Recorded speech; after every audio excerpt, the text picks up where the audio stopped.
Hello साथियों, नमस्कार, जय हिंद, जय भारत। कैसे हैं आप सभी? भाई, यूपी पुलिस में जितने भी इच्छुक हैं कि मुझे यूपी पुलिस ज्वाइन करनी है, आप सभी के लिए बहुत ही बेहतरीन और शानदार वीडियो रहने वाला है ये, क्योंकि उत्तर प्रदेश पुलिस आज की डेट में चार्म अट्रैक्शन बना हुआ है युवाओं के बीच में। जिधर देखो उधर क्या ज्वाइन करना है भाई, यूपी पुलिस ज्वाइन करने का मौका मिल जाए, सबसे बेहतरीन जॉब है। तो इस जॉब में आपके ऑनलाइन फॉर्म लगभग कब से शुरू होने की संभावना है, और साथ ही साथ इसका हमारा एग्जाम पैटर्न, सिलेक्शन प्रोसेस, आपकी डेट ऑफ बर्थ क्या होनी चाहिए कि आप की बार इसमें फॉर्म डाल पाए। क्योंकि जनरल कैटेगरी से अगर आप हैं तो लगातार डर सताता रहता है कि पता नहीं मेरी उम्र इसमें आएगी या नहीं आएगी। तो आप सभी के लिए बहुत ही ज़रूरी और ख़ास वीडियो है, ध्यान से देखना और चैनल को कर देना सब्सक्राइब और दोस्तों के साथ शेयर कर देना भाई, ठीक है?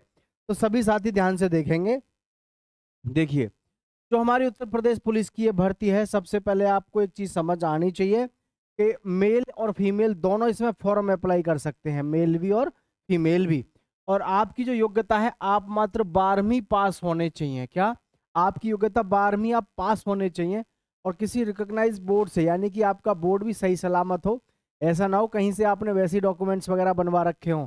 ठीक है, पास होने चाहिए अच्छे किसी स्कूल वगैरह से। ठीक है भाई, आगे है अप्लाई कौन कर सकता है? मेल एंड फीमेल कोई भी अप्लाई कर सकता है।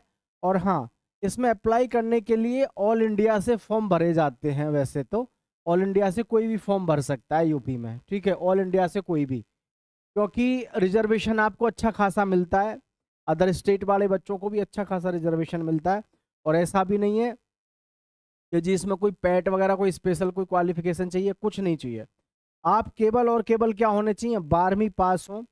अगर आप अदर स्टेट से हैं तो बस आपका ये होता है कि आपको जो है केवल काउंट फिर उसमें ही किया जाता है, अदर स्टेट वालों को जनरल में। ठीक है, लेकिन घबराने की जरूरत नहीं है।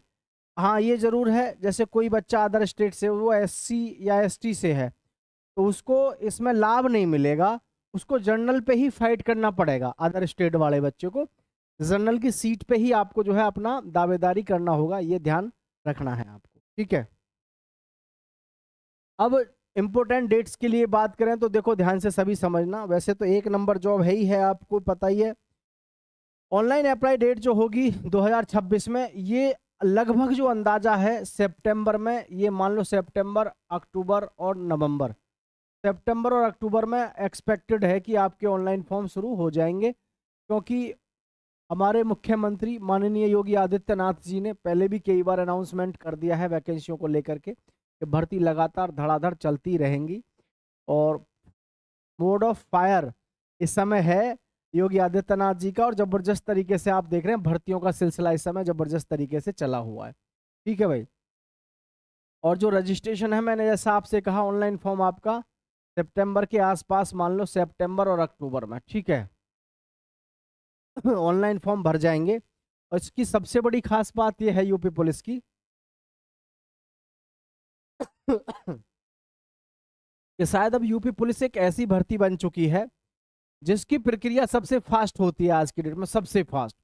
यूपी पुलिस जैसी भर्ती, आप कोई सी भी भर्ती उठा लो, इसमें कोई देरी नहीं होती है, धड़ाधड़ भर्ती पे भर्ती, या फिर ऐसे समझ लो जबरदस्त तरीके से इसकी प्रक्रिया चलती रहती है, इसमें रुकावट आती नहीं है भाई। लगातार इस भर्ती की प्रक्रिया आप देखते हो बहुत तेजी से बढ़ती है। ठीक है, सितंबर में लगभग मान लो आपका फॉर्म ऑनलाइन शुरू हो जाएगा, ठीक है। और जनरल के लिए जो फीस रहती है, जनरल ओबीसी ईडब्ल्यूएस के लिए 400 रुपये फीस रहती है। एससी एसटी कैंडिडेट्स के लिए कोई फीस नहीं रहती। फीमेल किसी भी कैटेगरी से हो, आपको फीस पेमेंट करने की ज़रूरत नहीं है। पेमेंट मोड वगैरह ये सारी चीज़ें अपने आप, जो फॉर्म भरते हैं वही आपको सही तरीके से आपकी फीस वगैरह भर देंगे। लेकिन मैं तो एक बात ज़रूर कहना चाहूँगा सभी से कि अगर आप यूपी पुलिस में जाना चाहते हैं तो फॉर्म आप खुद ना भर के, बहुत से बच्चे क्या करते हैं कि अपने आप खुद से घर पे फॉर्म भरने की सोच लेते हैं, है ना?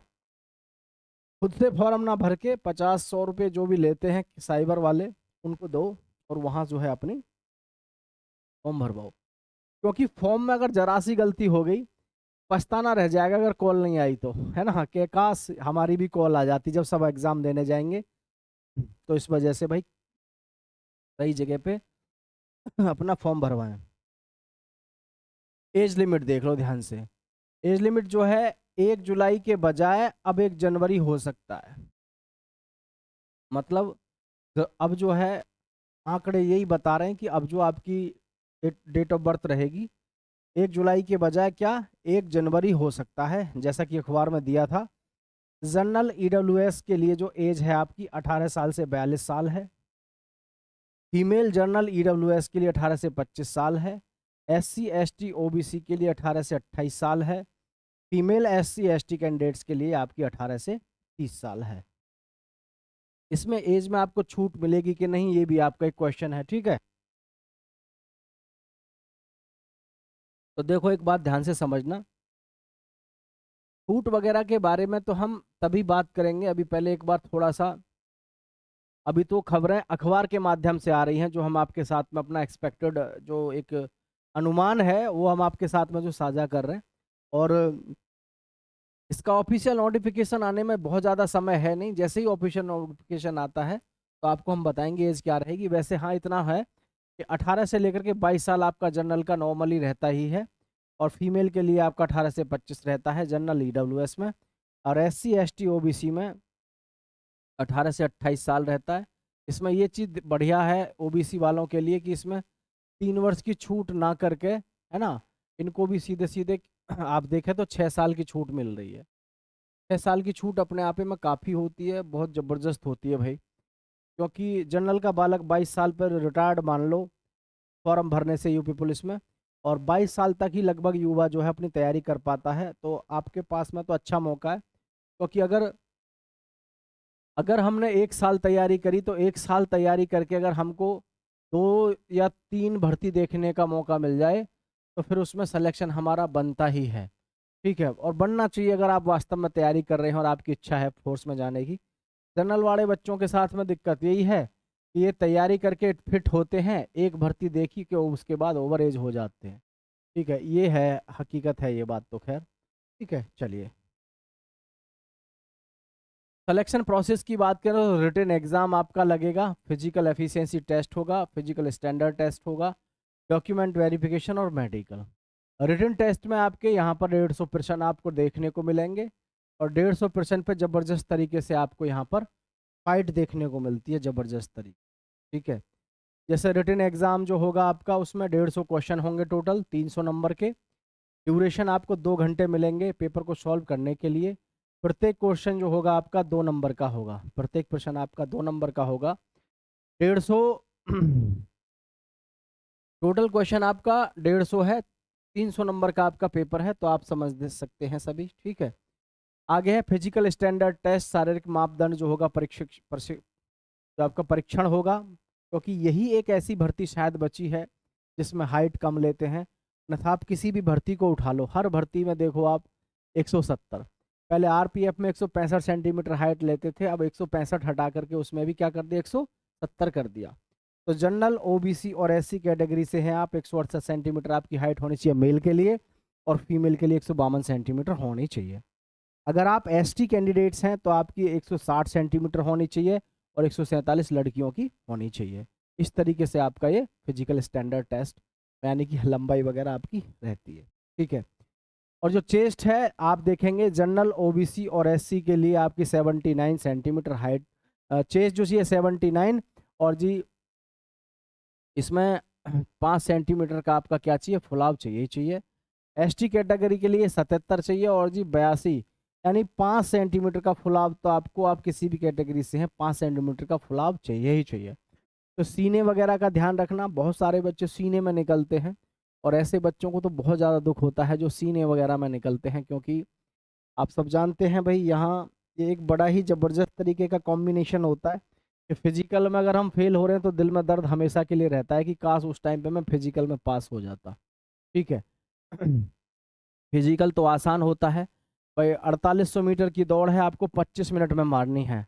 4800 मीटर की दौड़ आपको 25 मिनट में मारनी है। वैसे तो 24 मिनट ही होती है बहुत पहले से तो आपकी, लेकिन घर पे जो स्कोर हो कम से कम 22 मिनट का आपका टाइम होना चाहिए। आप 22 मिनट में घर पे मार दें तो सबसे बेस्ट है। फीमेल कैंडिडेट्स महिला अभ्यर्थी इसमें 2.4 किलोमीटर यानी कि 2400 मीटर की दौड़ इनको 14 मिनट में मारनी है। 14 मिनट में है तो कोई दिक्कत है नहीं, क्योंकि बहुत आराम से लग जाती है। 2.5 किलोमीटर की रेस है, बहुत आराम से ये मार सकती हैं, कोई बड़ी दिक्कत होती नहीं है। और लड़कियां बहुत अच्छे से फिजिकल तो कर भी देती हैं। ठीक है, तो इसमें हर चीज़ आपको मैं समझा चुका हूँ। किसी के मन में फिर भी कोई डाउट है, एक्सपेक्टेड आपकी मैं डेट भी बता चुका हूँ कि ऑनलाइन फॉर्म लगभग कब से शुरू होंगे, मैं ये भी आपको बता चुका हूँ। फिर भी मन में कोई डाउट है किसी प्रकार का, चाहे डेट ऑफ बर्थ को लेकर के हो या किसी को भी, आप नीचे कमेंट में ज़रूर बताइएगा। आपके साथ में हम पूरी जानकारी साझा करेंगे। और आप सभी का बहुत बहुत धन्यवाद। चैनल को सब्सक्राइब करके दोस्तों के साथ शेयर करना, ताकि आपको हर प्रकार के आने वाली वीडियो का नोटिफिकेशन सही समय पर मिलता रहे। जय हिंद, जय भारत साथियों।